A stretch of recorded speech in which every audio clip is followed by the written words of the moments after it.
Hi, I'm Jeremy Broun, and in January 2016 I took a young Finnish student who was with me on a work experience programme to visit a furniture maker friend of mine in Derbyshire. Andy Lawton is a highly experienced designer maker, and he gave 2 days of his time giving my student a taste of his workshop practice.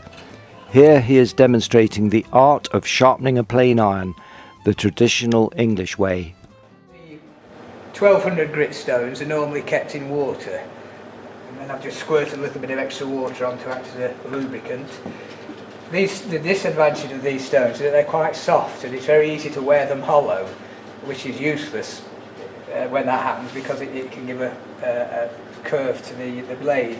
So it's as well to learn a sharpening technique that uses the whole of the stone. But even having said that, eventually they do wear slightly hollow, so every few weeks I'll check this with a straight edge and flatten it on a piece of coarse abrasive paper on a sheet of glass and restore it to flatness. But because it's soft, if you don't let it get too bad, it's fairly quick to re-flatten them. So what should I do when I sharpen this? The first thing I do, I rest it on the grinding bevel. Okay, that's just resting on the 25-degree bevel. I tilt it ever so slightly, and you can see when you've tilted it enough, the water runs up slightly. You can see a sort of slight little meniscus, I suppose it's called, that runs onto it. Then I hold it very firmly, and I move it back and forth across the stone, using all of the stone. What's important is not to let it rock. It must stay absolutely rigid. So it's your elbows are moving, but your wrists are locked. I'm locking my wrists. I've got my wrists locked. Now I'll check this, and I've done this so many times, I know instinctively that when I've got the angle as it should be. If you feel like, you can feel what we call a wire edge. Yeah. Now the next stage is to remove that wire edge. Because I've polished the backs of these stones, the backs of the blade, when you buy these, we need to give the back more of a polished edge, and so I've done that on a 6000 grit. So when I'm removing that wire edge, I want to polish that off on the 6000 grit. I don't want to use the coarser grit for doing that. So I'll then use this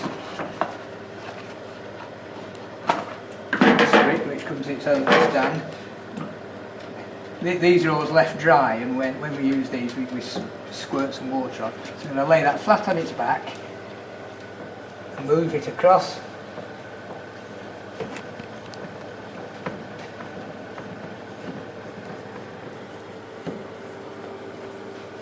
What I'm doing now, I'm polishing that wire edge off. Now you can feel that there, that's a sharp edge. Now the next little refinement that we do on a plane is we get stroppy. Yeah, you can either strop it. Next thing to do is on the back or on the edge, we want to take off the corner. The reason we do that is we don't want the corners of the blade to dig into the timber. Now, of course, you never do that on a chisel or a rebate plane or a shoulder plane. We only ever do this on a jack plane. Where did that method originate from? Because at Shoreditch we always kept it, you know, if you had your plain blade set up aligned properly, you never got a ridging. In fact, that was the way to test it, by having it square edge. So where do you think that method came from? I can't remember where I learned that one. I'm not sure if I was taught that or if it's something I've read or seen Isn't elsewhere. it interesting, all these kind of minutiae variations in tradition? It is. It's like the War of the Roses. You know what I mean? What school you come from. What I do now, I'm stropping it on my hand. Which almost defies health and safety, doesn't it? Pretty much, yes, and that gives it. Some people strop it on a piece of leather, but my hands are like leather after all this time. So good point. Well, sharpening and honing it and grinding. It's a whole subject on its own. Some people like to grind these with a curve on them, and in fact I do that sometimes. I've got what we call a scrub plane or a hogging plane, and if we want to remove a lot of stock very quickly by hand, if you've got a blade with a curve in it, a pronounced curve, it takes off quite a lot in the middle, so you can very quickly remove stock without a lot of energy. You imagine if you're trying to plane a lot of timber off with the blade that wide, it's very hard work.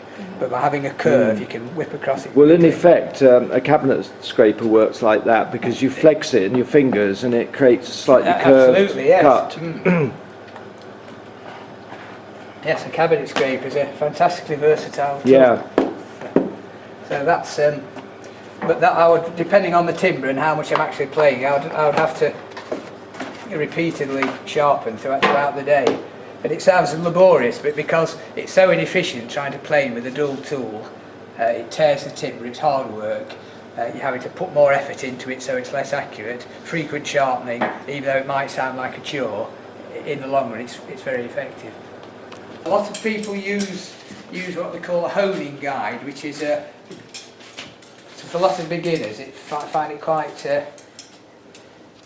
quite tricky to hold the blade without letting it rock. So you buy these honing guides that you clamp the blade into it, and that holds it at the correct angle. Now the disadvantage of those is, because they usually have rubber wheels, that by their very nature the wheels rubbing on the stone tends to wear them. And I was always taught, and Jez will probably agree, but it's very much a no-no using a guide. It's a bit like riding a bike with stabilisers. Go in the deep end, just go in, fall off your bike and then learn how to ride it. Yeah. And you soon get the knack of the angle. You get it, the angle is sort of set in your mind's eye, isn't it? It is, yes. It becomes instinctive after a while. Personally, I like a very slightly shallower angle, which I know is more prone to chattering, but I get a keener cut than the textbook angles, that's what I'm saying. Mine's probably slightly less. I bet if I was to measure this, I'd find it was less than 35 degrees. But that is a good point. You can get it. It is more prone to chipping. And now again, I should be using an appropriate screwdriver for this. But we all do. From the beginning of time, we've always used the cap iron as a screwdriver. And modern planes, you have to grind them back because they're too thick to use as a.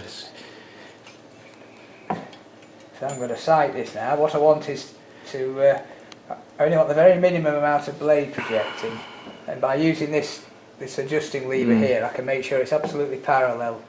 I mean, this is why some of the older planes are worth hunting around for at markets, aren't they? Because you've got old, seasoned metal. Whereas the newer ones, they can warp, can't they? Absolutely. If you're buying a second-hand plane, the one thing to check for is with a straight edge to make sure the sole's flat. If it is slightly out, it's quite possible to